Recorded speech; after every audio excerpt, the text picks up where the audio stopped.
KBOO Community Radio and Sante Aesthetics and Wellness are proud to co-sponsor A Touch of Portland 2014.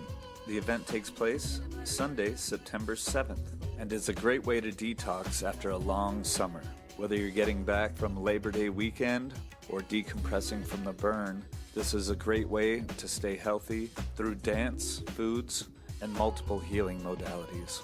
That's A Touch of Portland, Sunday, September 7th at Northwest 17th and Davis. Go to kboo.fm/Touch of Portland for more information on this event.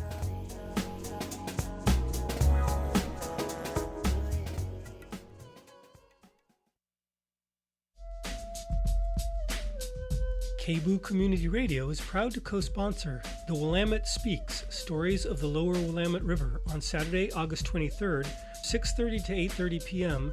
at the BES Water Lab, 6543 North Burlington in North Portland. This storytelling event will feature the Grand Ronde tribe's history of the river, as well as drumming by tribal members.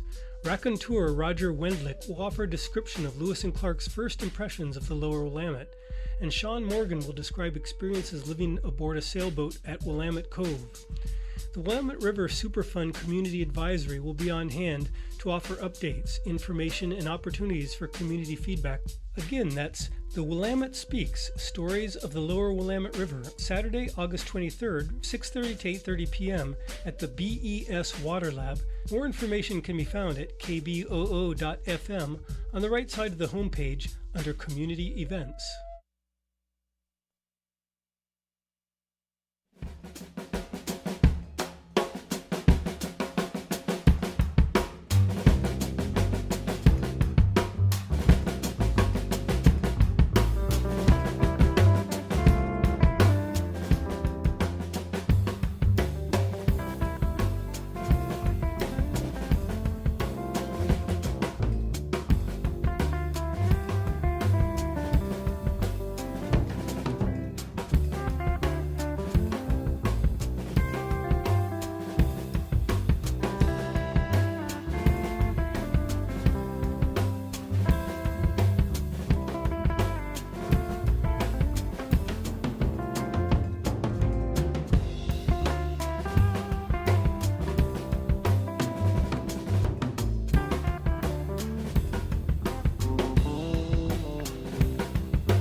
You are listening to KBOO Portland, 90.7 on your FM dial. This is Talking Earth with Patrick Bocard as host. I'm here in the studio with two local poets slash writers, fiction writers. Ray Leader. Hello? Yeah, he's out there, in here. I'm in here. as well as Norm Santana. Hi. And we all sound great now. A minute ago, we were all coughing. So yeah, we'll see. Norm, keep the coughing down. There's a cough button, too. Yeah, that makes you just cough more. That's what that does. And they're both regulars at the Show and Tell open mic, as well as Norm has been going to readings in town since Cafe Lena, which is started around 90 or 89. So yeah, you've been reading in town for longer than I've lived in Portland. With a lot of hiatuses when I was being a dad and stuff. No, that can kind of get in the way of art.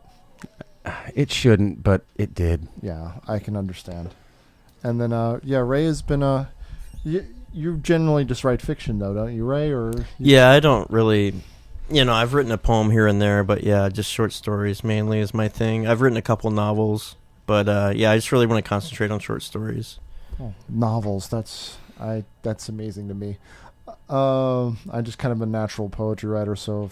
it's a daunting task. Well, yeah. I just figure things stop at 2 pages. Right. Anyway, Ray can write poetry. You think so? Yeah.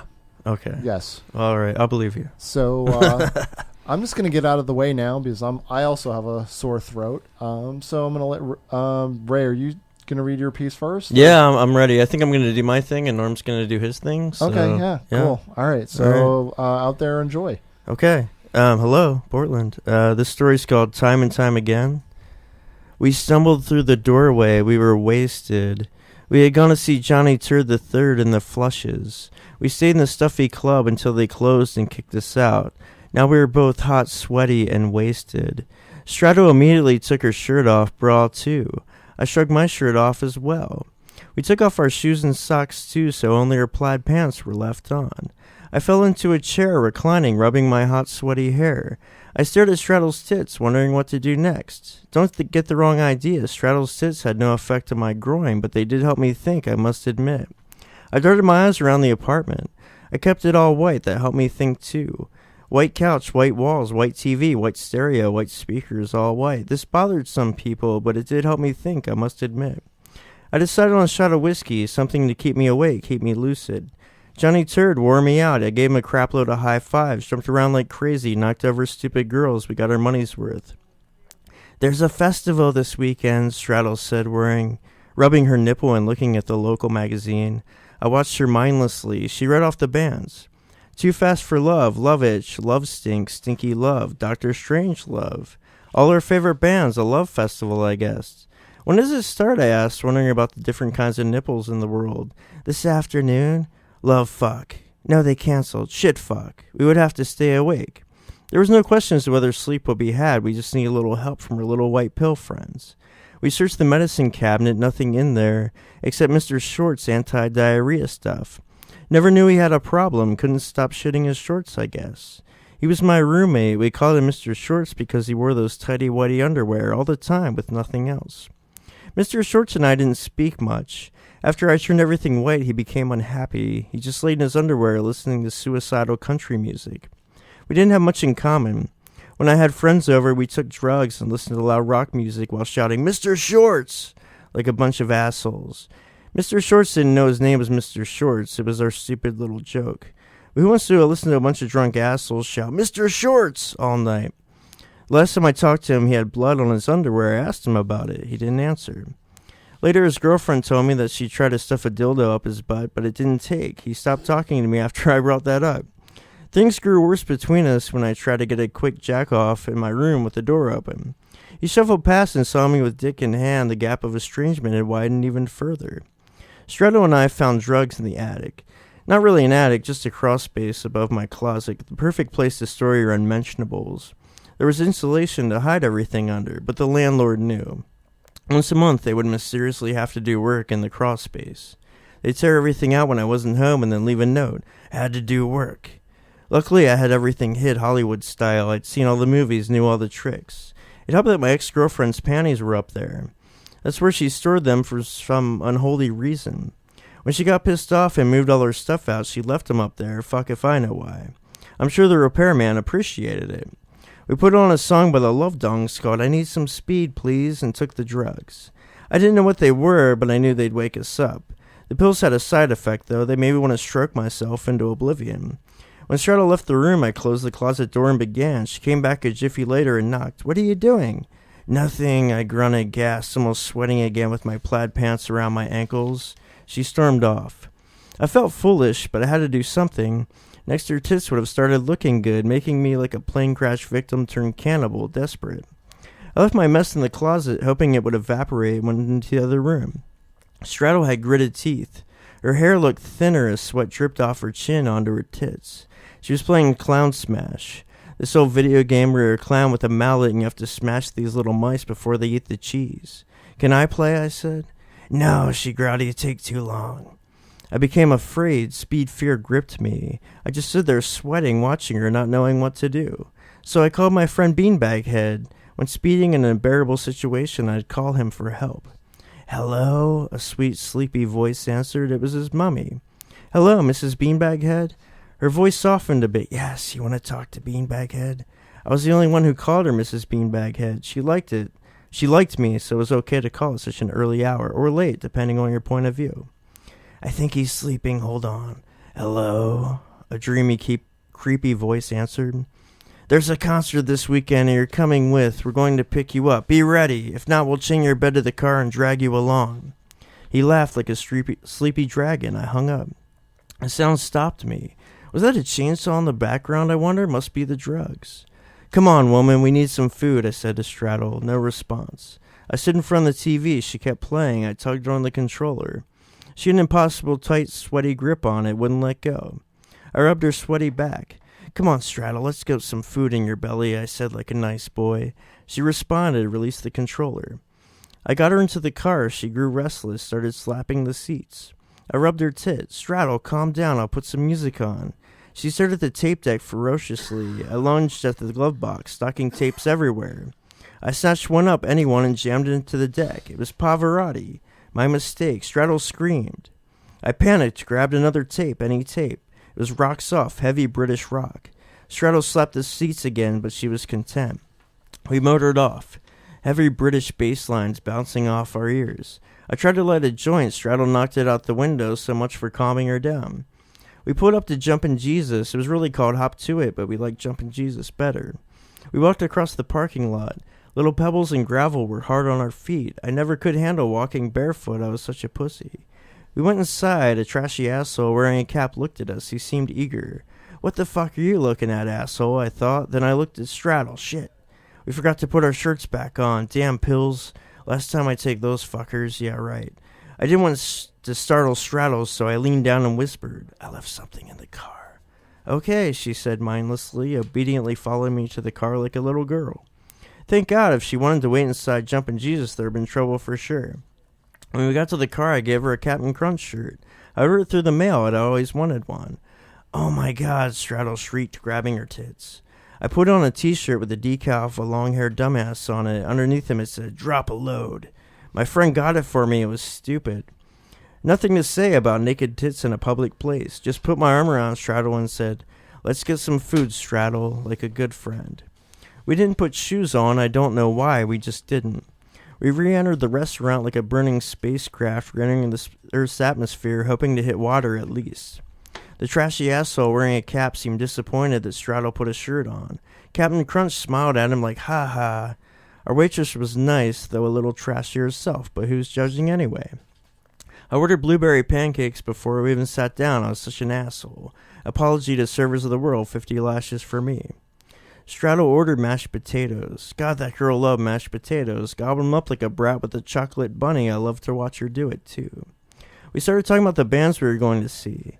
Loved this, loved that. When this nosy fucker beside us, the only other dumb fuck in the restaurant besides the trashy asshole wearing a cap, slithered into our conversation like a boa constrictor, wrapping his words around us tighter and tighter until we were choking on his bullshit. He started yapping about Pussy Tang and how he missed Thailand. "Cheap hole there, boy," he said. What the fuck? He kept looking at Straddle, looking. I started thinking it was Pinocchio. Only for every lie he told, his boner grew instead of his nose. Enough of that. I lit a cigarette and wondered how to get rid of this creature. A Jim Henson Muppet gone wrong, the elephant smurf. I stared at him with fish lips. He remained undaunted. Strato, I'm sorry to hear about your gonorrhea infection, I said. He leapt up, threw his money on his half-eaten plate of food, and stormed out of there, that pussy tank fucker. You're such an asshole, Straddle said. Lucky for you, I commented, blowing smoke like a Nazi general. Seriously, I'm just a clusterfuck of love when it comes to my friends. Straddle was a sweetheart. She would have chatted with that perverted dingbat all morning if I hadn't stepped in. Somehow I got blueberry syrup on the bottom of my shirt. I rubbed it till it smeared, so under where it said, drop a load. There was purple goo. It worked out kind of nice. We went back to the car. Straddle appeared more relaxed with mashed potatoes in her belly. I lit a joint. She didn't knock out the window this time. We put on love music to get ready for the love festival. I love driving in the morning. Crack dealers getting off shift. Whores looking for that last John. Cops blowing their last load into housewives trying to get out of a ticket. Garbage men picking up the garbage. What a wonderful world. We were going to take the expressway to Beanbag Heads. Would have been faster, but shit, man, you can't see nothing that way. So we went through our little city town instead.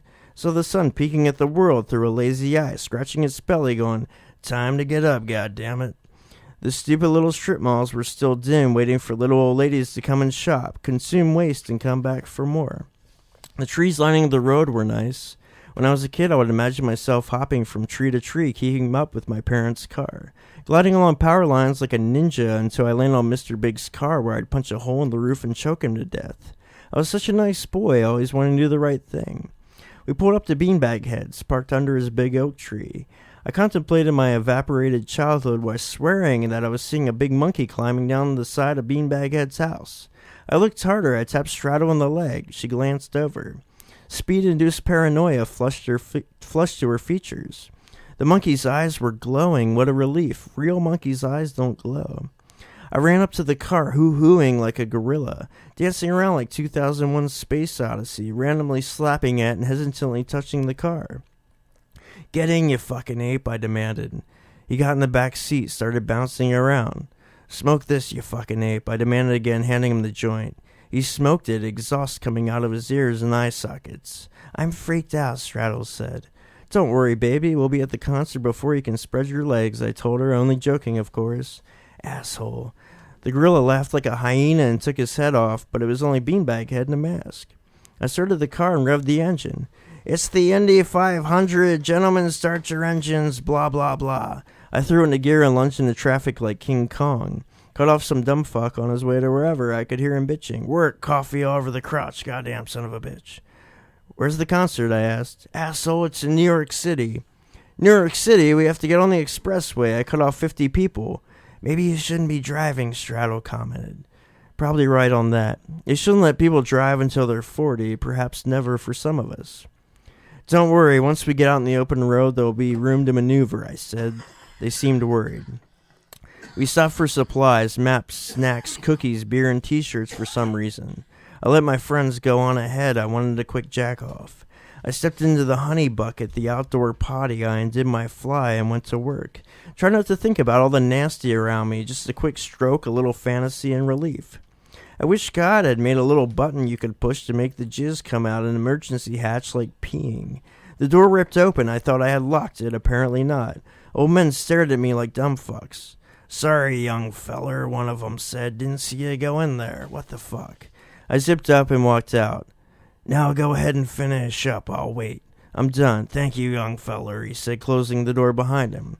I spotted a cooler. I think it was his. I picked it up and carried it to the car. The other dumb fucks were too blind to notice. It was heavy. There had to be something good in it. I put it in the back seat and sat down. Didn't feel like driving anymore. I was tired. I let my friends do it. I opened the hatch and pulled out a sandwich. It was chock full of sandwiches and food and shit. How much could that old fucker possibly eat? I wanted to go inside and tell my friends not to buy any food, but I was afraid the old fart might barge in the store yelling about his cooler being stolen. I'd probably look guilty. So I watched him from across the parking lot while munching on his sandwich. He just packed up and left. I fell asleep. The abruptness of car doors woke me. I thought it was the cops. I still had the half-eaten sandwich in my hand. But no, it was just my stupid friends. Beanbag Head got on the passenger's side, Straddle on the driver's side. I didn't know she had a license. Oh well. There were a couple of fucking smileys, I can tell you that. Would they just go do it somewhere? Beanbag Head handed me a 40 of Old English. They cracked up. That's what they were smiling at, those sneaky fucks. What's this shit, I asked. It sounded important. Drink it, you fucking ape, Beanbag Head yelled. I took the cap off and chugged. Nasty went down my throat, almost came back up. I put the gorilla mask on and tried to drink it through the mouth hole. It didn't work too well. Nasty went all over the fur. Beanbag Head got mad. Straddle fell silent and motored us off. I had wanted to make them laugh. Instead, I watched trees and asphalt go by with despair.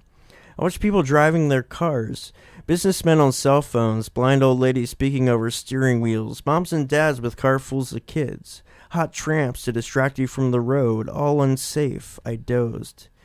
Beanbag Head slapped my wrist. Wake up! We're in New York City, you fucking ape. I opened my eyes, saw taxicabs, tall buildings, crazy streets, mean people, trash piles, just like the movies, but worse. I thought the concert was just outside the city. It is, we're lost, Straddle yelped, scared out of her wits. Great. I think you should drive. Now I'm good enough. I hopped over the seat and sat between them. Beanbag laughing, Straddle sweating, cars were fucking everywhere. Straddle slipped over my lap, leaving me at the wheel. I felt like Han Solo waking up from a nap to find Chewie with Imperials all over his hairy ass.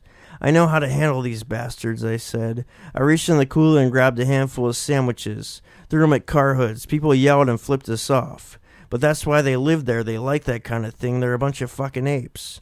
Didn't you assholes buy a map, I asked. They held it up. It was a clusterfuck of madness. Whoever designed these roads? The next hour of our existence went like this. Round and round and round and round.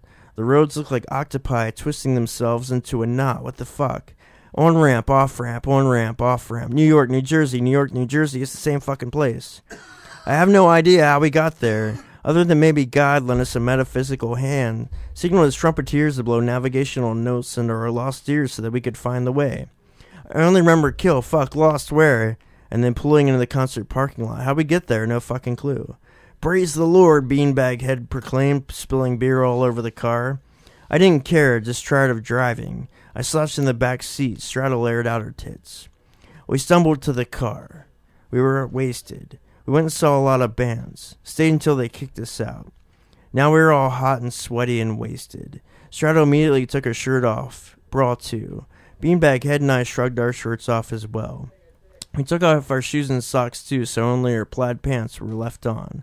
I fell back into the driver's seat, reclining, rubbing my hot, sweaty hair. I stared at Straddle's tits, wondering what to do next. They did help me think, I must admit. I started the car and went on down the road, darting my eyes around the darkness. God had it all dark. That helped me think too. Dark sky, dark road, dark cars, dark trees, dark houses, all dark. This bothers some people, but it did help me think, I must admit. I decided to pull over and take a nap, get some shut-eye, stay alive. The Love Festival wore me out. I gave all the bands a crapload of high fives, jumped around like crazy, knocked over stupid girls. We got our money's worth. There's a concert this weekend, Straddle said, rubbing her nipple and looking at the local magazine. Fuck off, I said mindlessly. She read off the bands. I started the car, rubbed my eyes. There was no question as to whether sleep would be had. So there's that one. And, you got something to say, Norm? Yay, Ray. All right.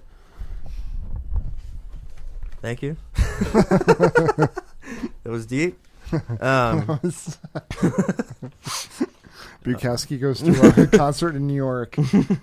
Throws sandwiches around. There you go, yeah.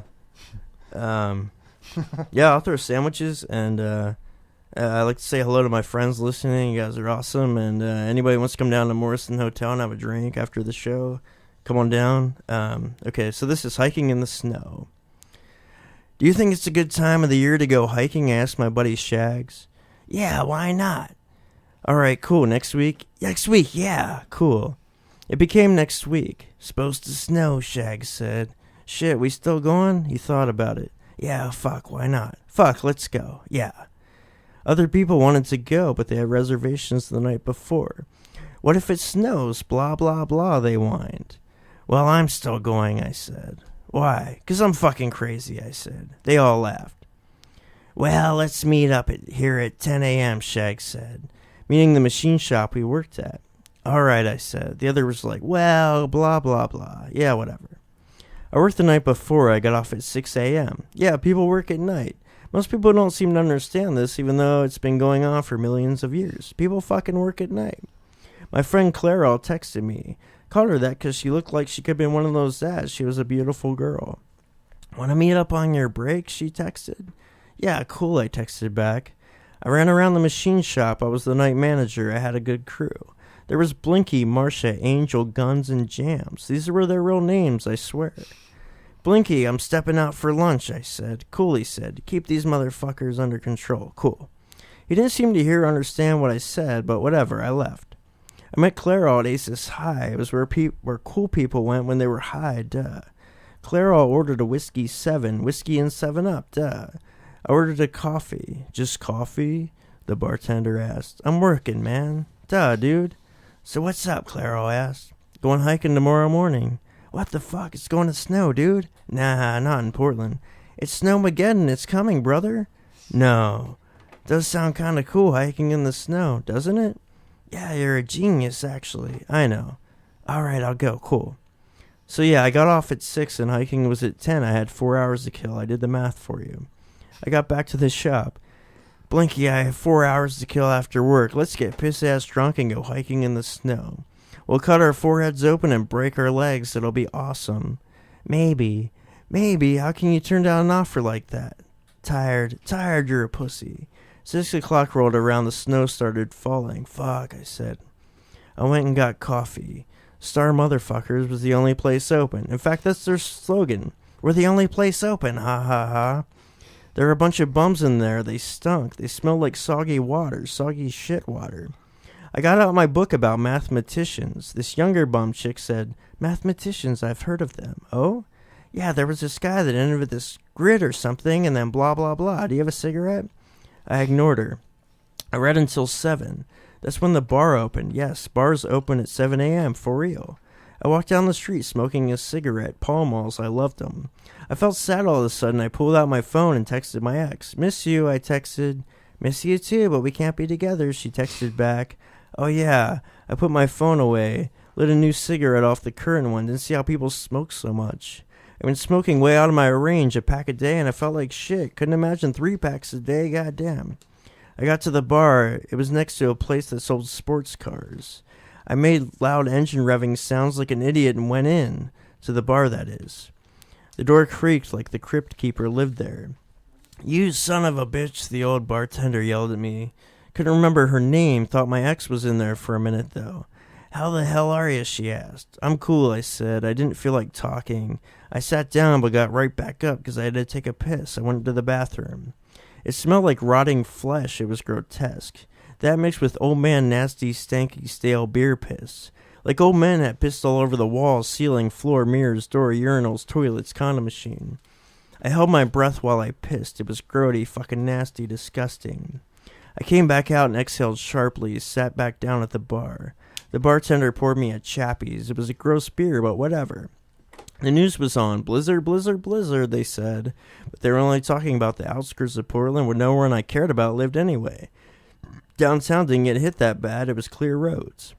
I ordered breakfast, $5, eggs, hash browns, toast. Fuck yeah. I went and smoked another cigarette. Snow hit me in the face. The flakes were huge. I was like, shit, maybe no hiking. Then the flakes got small. Then they stopped. Then they started. It kept going like this. I got annoyed. I was like, hiking, no hiking, fuck. I went back in, opened my book back up. I dreamed of being a mathematician, but knew I didn't have the brains. I drank more beer.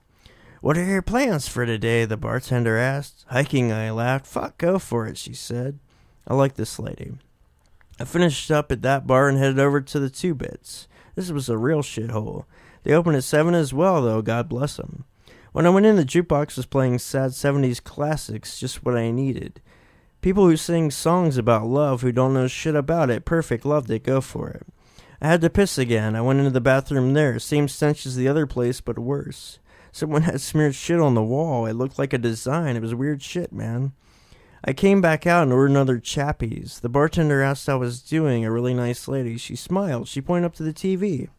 Look, my sister's on TV. She's wearing a white jacket. She got excited.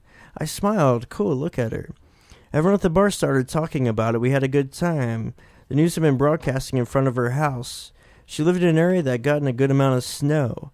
The news dude interviewed her. Lots of snow out here, blah, blah, blah. Yeah, she said. Just then, 2 cars crashed behind them. It was hilarious. We all laughed. The news dude flipped out. Accident behind us. Oh my God, holy shit, blah, blah, blah. Can't believe it. Wow. Shags texted me. Woke up late, heading over. Cool, I texted back. Clairol texted me. Overslept, not gonna make it, sorry. Cool, I texted back. I finished up and headed back over the shop. I got there at 10, no one else had shown up, big shock. I headed down the street to Stump Me Town. I was supposed to have the best coffee in North America, I don't know about that. I went in and got a latte, it was good shit. Sat in front of the window and watched hipsters, bums, street kids, dogs, yuppies, businessmen, joggers, and nerds go by. It was a good place to watch. I tried to call my friend for the 7th time, no answer. Thought maybe they were dead, oh well.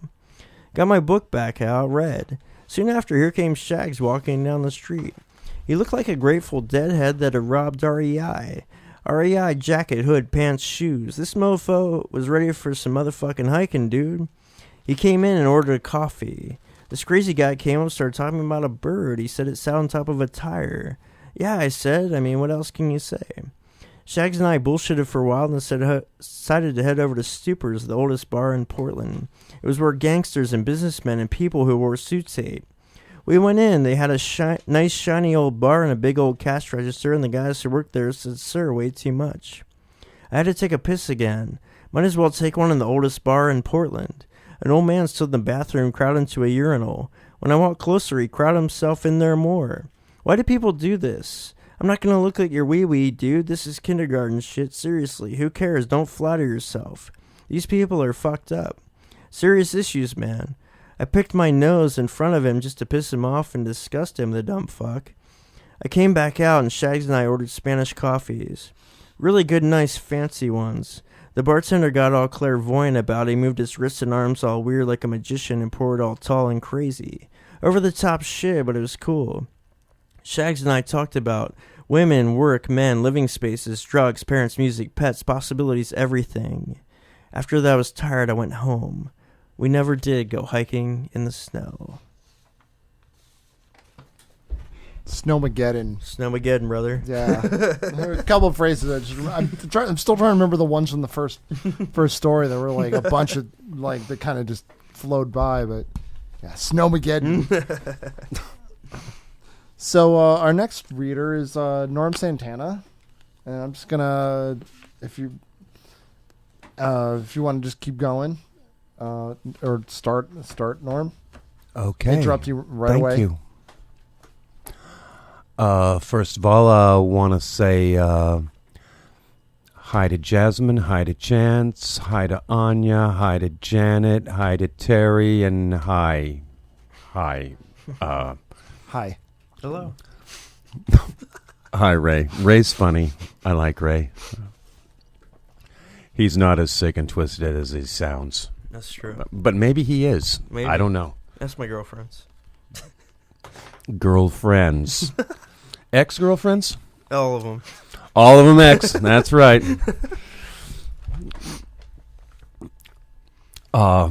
Yeah, I guess I'm just going to start. This one is called Dear Air. Did I see you light blue over the rainbow? Over the clouds? Over the wings of the condor? Or was I seeing through you? I want to know you like I know the flame, like I know the smoke. And the hot sparks from the bonfire fly up to join the stars, way up there beyond the air, or so I'm told. The hot air from the dryer's duct pours out. I thought I heard the cockroach sneeze. I saw the baby waving her hands, watching them wave in the air, bathed in the light of a morning at the beginning of the world. Rank with what the wise folks call a cocktail of gases. Oxygen, hydrogen, helium, nitrogen, mostly oxygen, perhaps, pure in the bottle, making us high, or maybe something else. I want the woman who only calls when she's high to take a hit of the helium, or 2, or 3, or 4, because I'm sick of her. I heard the fastball flying by. flying through the air of my wheelhouse, the air that slaps the leaves against me. Dear air, don't let go of this planet. With all this air keeping us alive, with all of our fish and our birds and our seals and scared rabbits, can you tell me how to breathe? Can you explain the wind? And what about the twister? And what about a front, which is a mass of air, not rushing like a bullet, as if it could. It just whips the hats off the ones with the heads, and it twists the twisters, rushing at our lives. Please, dear air, put Dorothy's house down, but not on the Wicked Witch. She's hot. I love wicked women, drinking stolen booze and lying about everything. And the Good Witch is such a bore. I'd rather drown a lollipop than swap spit with her. The baby spit the salted sardine out into the air, making a face. What does her breath smell like, I wonder? Dear air, thank you for how the lavender and the wisteria and those umbels of blue blossoms smell. Thank you for the flight of the hawk, for the anxiety and the strength of Western society breathing like just another appetite. Thank you, air, for filling everything indiscriminately, not worrying about the kitty or the doggy bartender or the leafy tree, as if we were worthy.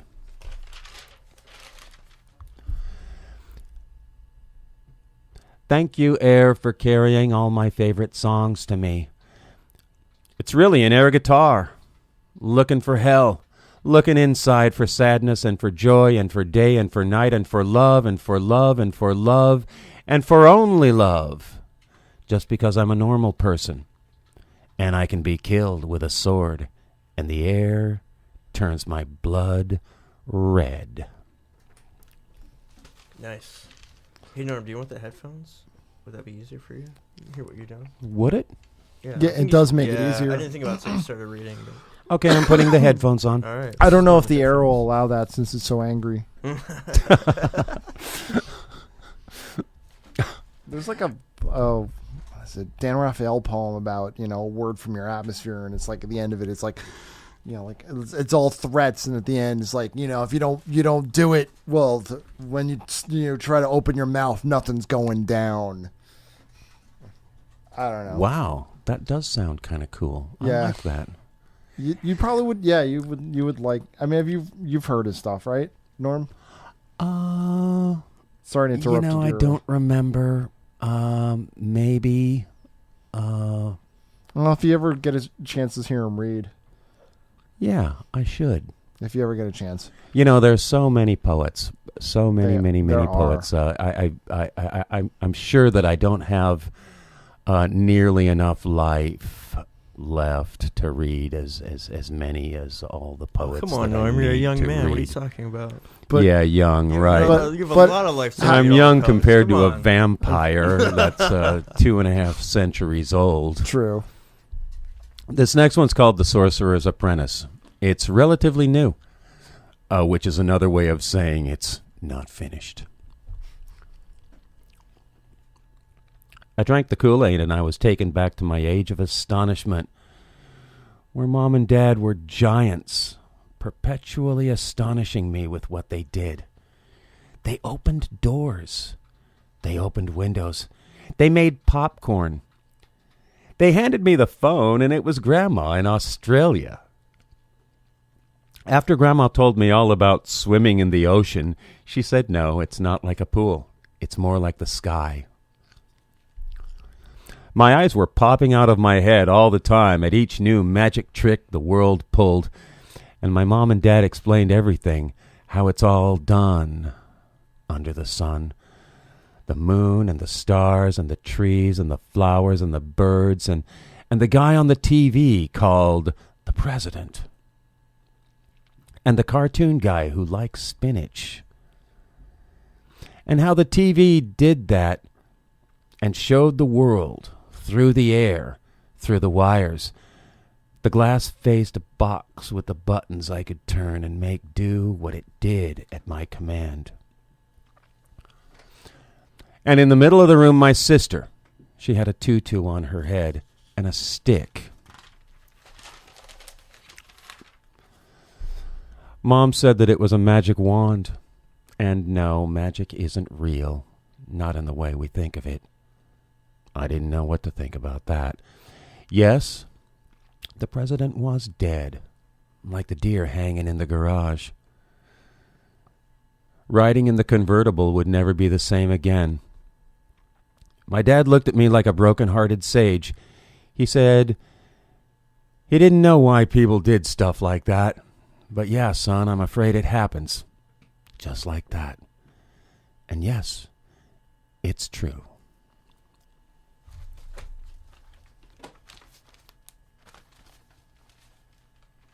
Right on, Norm. Sounded good, man. Thank you, Ray. This one doesn't have a title. I call it Falling in Love because I hit the fucking ground and I wasn't listening. I wasn't listening to the music of falling leaves, waiting, the music of the garlic filling my mouth and then my nose and then my throat. It's what they made the word wow for. I didn't hear the wooden spoon stirring everything from the produce library. Flavors like the aftermath of a kiss. Love's a slow cooker. Or maybe it's an exercise routine. Why is love so hard to swallow? Like a clam closed, like a vibrating violin string.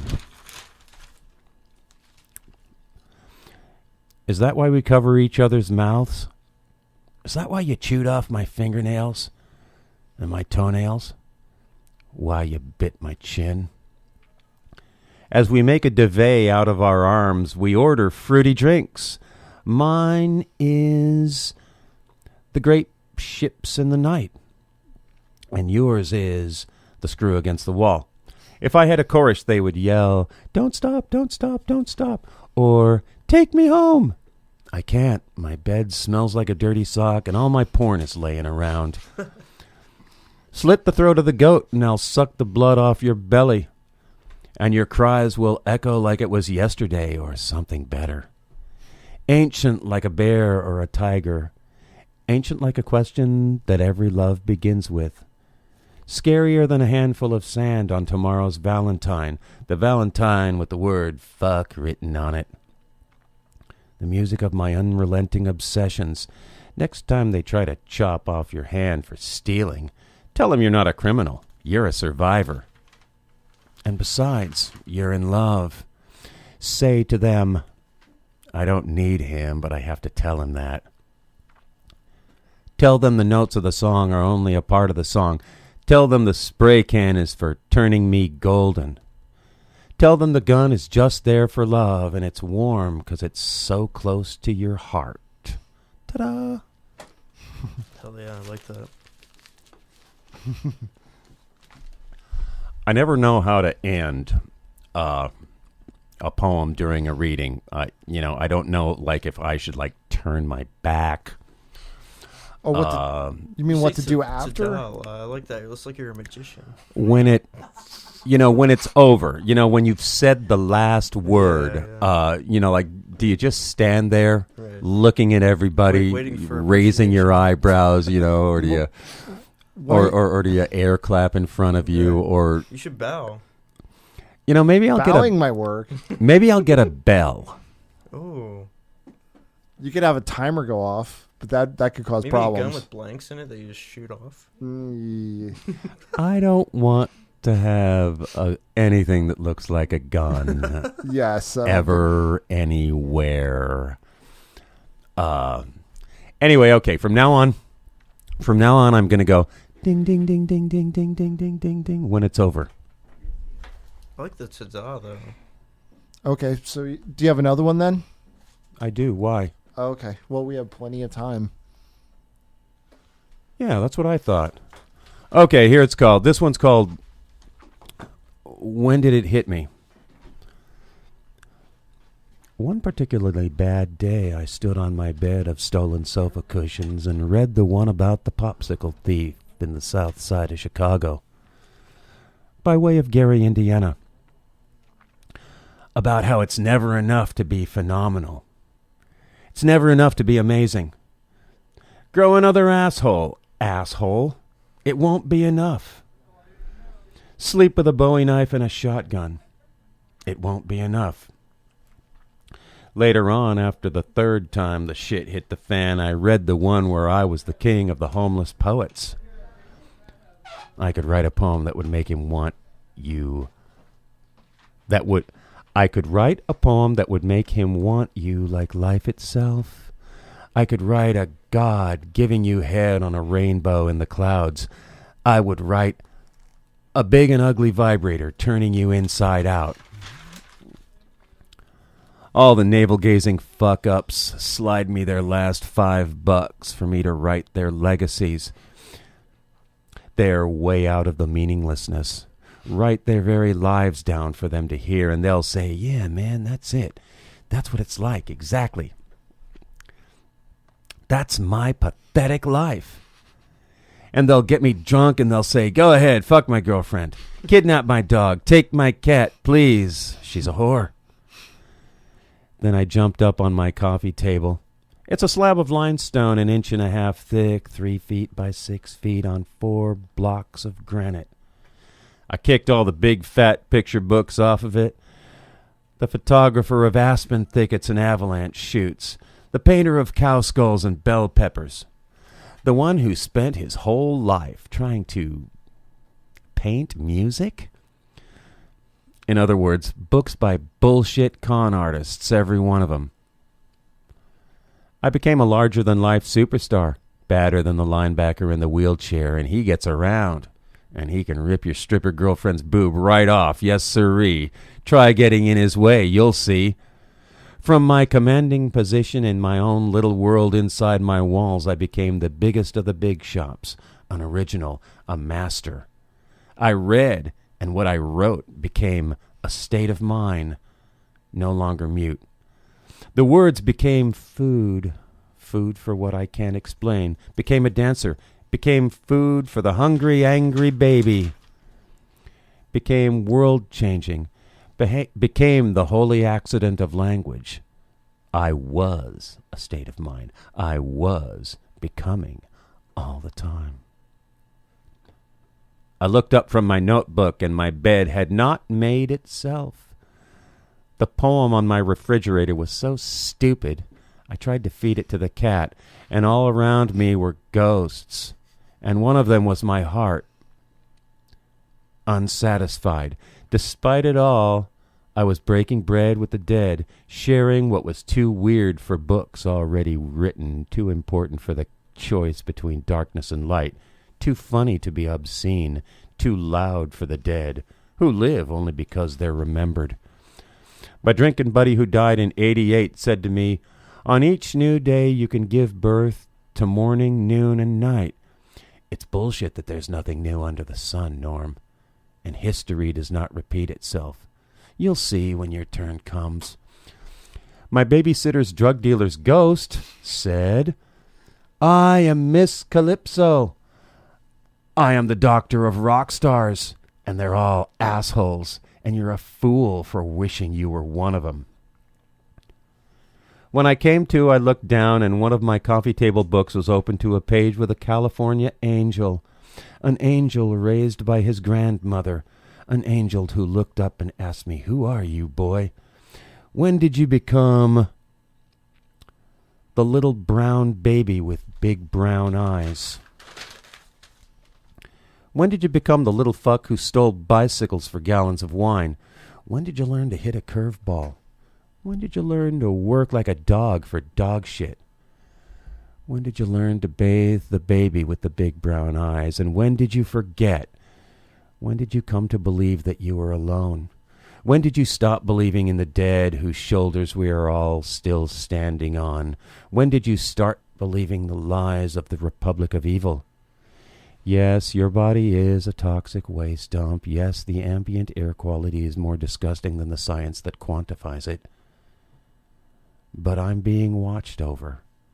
I might not fall into a black hole. I might not die in a car wreck. I may appear missing, but I can live, wondering. And my brown-eyed baby can drive a stick now. And she's being watched over, too. And the pails of air outside still sustain us all. The cat knows she'll be fed. She looks up and I open the door and the plane probably won't crash. And the asshole that walks his dog at night might let his dog shit somewhere else. Ding, ding, ding, ding, ding, ding, ding, ding, ding, ding, ding, ding, ding. Do we have time for another one or... Okay, great. We definitely do. Sorry, I'm a little hoarse. Norm, that was my favorite thing you've ever read. I really enjoyed that. I thought it was fantastic. Thanks, Ray. I'm not just saying that because we're on the radio, but I really do think that. You can kiss my ass anytime, Ray. Anytime. That was really good. This one doesn't have a title. I was waiting for a call. Okay, starting all over again. I was waiting for a phone call. I was waiting for that phone call. I was waiting for that phone call again. And my thirst was dying of thirst. And all the 1,000,001 suns seemed to rise and fall and rise and set 1,000,000 times. The sun that burned a tattoo of a howling wolf on my back. A filthy naked meat-eater, tearing whatever he can from the world that doesn't give a shit, bent on shooting him or starving him or skinning him. And his dewy-eyed puppies, cuter than boxes of cotton balls, even when they're pooping. And the life-giving sun did it like he's supposed to, like he's done forever, getting it all together, leaves, millions upon millions of them, turning their faces to the life-giving life, like praising God. All of us humans and all of us wolves were put here to praise God for all the prey animals that are too busy running away from us to pray to God that's kind and giving and nourishing. Even when the world around us is not in shadow, the constellation of the hungry wolf marches across the sky. It would howl if it could. Me and the wolves down here are lonely and hungry, fucking everything up, saying the wrong shit, humping the wrong legs. And when I woke up, all the good shit was gone, and it was too early for a beer run. I took up my song as if there was anyone who gave a shit. I'm lonely, I wailed. I don't have the money to fix my bike. It was my "When will all this stupid shit ever end" song. Or was it the one about coming together? Or the one about growing apart? I fired up the machines that make the machines. The machines knitting a scarf 1,000 miles long. A thunder and lightning scarf. A get used to this shit never-ending scarf. The lightning made by the sun machine. A scarf of every color like what the sun machine would shoot around the moon to keep it in line. And louder than a whole flock of suns, I wailed my song, and nobody gave a fuck that I was losing skin, that I was groping for the baby who loves me despite it all. I am afraid of anyone giving a shit. Then I'll be responsible, and the news will flash, and everyone will know, and I'll scream at the obnoxious crows who eat shit, I kid you not. I'm keeping my double-barrel pistol handy for when it gets out of hand. The smart-ass who sells the good shit walks up with a smile, knowing I'm ready to be a new man. The machines that make men like me new work too slow or too fast, or they get something, always one something wrong, and if I go all the way with it, I might need a headstone. I want my machine to make me into someone who can make the world sensible enough to be scared shitless of me. Then this little fuck won't pinch a hit from the bag. There's another machine that gives the people something good to read on a Sunday. And on Monday, the book says, slice 'em like you mean it. And on Tuesday, you get all you can drink. And on Wednesday, you get a star to wish upon. And one Thursday in the near future, the Pomeranian will quit humping legs. Load me a bowl. Load me a bowl of the finest green. I'm tired of the color of the sky. Whenever I got money, I wish for a Bowie knife in my pants, just in case. The smartass who refuses to sign their name shows up to sell me a bag he's probably already pinched a couple of hits out of. Down the road, the junkie partner gets to fuck off, or he gets fucked. I got a machine that makes a machine that I could run him through with, and he'll need a headstone. And whenever I get mad at the world, wishing for a lovely woman to fight with, I got a machine that gives me something good to read on a Sunday. And that girl let the fat man touch her. And the boys haven't found the leak yet. And the pistol is long and hard, and we're powerful, and our junkie partners feel safe enough to pass out next to us. We can go through their pockets on Friday. Can't have enough cash on hand for the weekend. The week is a machine taking up all of our time, leading us astray. A machine of obscure obscenities, reading everything wrong, singing the same song all day long. The afraid to go to sleep song. The afraid to wake up song. The dream of never being afraid song. The secret of my life song. The totally wired song. The throw up so we can drink some more song. The summer days so kind song. Maybe kind enough for this to end song. Ding, ding, ding, ding, Yay, ding, ding, fantastic. ding. That was Awesome. I love that Yeah, that one. was great. That was the week is a machine. It's, that Many all good these things lines were in there. machines. Yeah. Wow, cool. Thanks. But I've been in the studio with Norm Santana, who just finished reading. Okay. Unless he's got a really short one that can fit in like 2 minutes. Sure. Yeah, sure. And we've also heard from Ray Leader. Yes. Do either of you have any books coming out or publications coming out or features? You know, that's on my list. I got to get my act together. That's okay. Yeah, I hope to, I've been running through the publishing gamut with agents and all that crap, but I just decided I want to just print some stuff out myself that I hopefully will be made available in some stores, and I'll probably just give you one if you run into me. And I'm going to be going into the studio hopefully in a week or two and recording a CD of my stuff, so that's where I'm at. Okay, so some stuff will probably come out soon. Yeah, it's coming out soon, Okay. yeah. And then I just wanted to say that there's plenty of open mics and features around town. Three Friends is still has an open mic and feature every Monday night. Maybe not a feature every Monday night, but Show and Tell Gallery puts on the open mic. It starts at 8:15 till about 9:45 every Monday. I believe Tony's Tavern is still having an open mic too. It's the first Monday of the month. And tomorrow night there's an unchaste poetry reading, which is at Crush downtown in the Jack London Hotel building. I don't know the exact address, but it's in the building that used to be the Jack London Hotel. Yeah. And that's basically it. So, Norm, do you have something to finish us up with? Yeah, 3 really short haikus. Sounds awesome.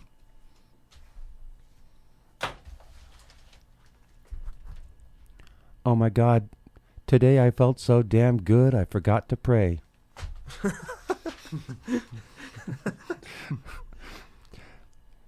Damn, it's a good thing this fucking pencil has a living eraser on it. And yes, I am your bookmark. Keep me well where I belong at single-minded quests. Thank you, good night. Perfect. So you've been listening to Talking Earth. We'll be back next month, second Tuesday of the month. And I'd like to thank Ray Leader and Norm Santana for reading tonight. And stay tuned for, I believe it is Gremlin time. This is KBOO Portland, community radio for the Pacific Northwest. Stay tuned at midnight for Joe Woods and the Tiki Cha-Cha Club.